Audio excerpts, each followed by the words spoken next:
Un cittadino africano sottoposto all'obbligo di dimora a Rovigo ha ignorato l'ALT imposto dagli agenti della polizia durante un controllo a Mogliano Veneto, fuggendo a tutta velocità a bordo della sua auto.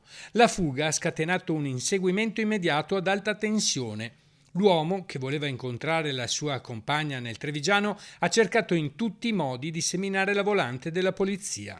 Nonostante la folle velocità per le vie di diversi comuni, anche della Riviera del Brenta, le forze dell'ordine, supportate da una jeep dell'esercito dell'operazione Strade Sicure, hanno rapidamente raggiunto l'uomo a bordo di una station wagon.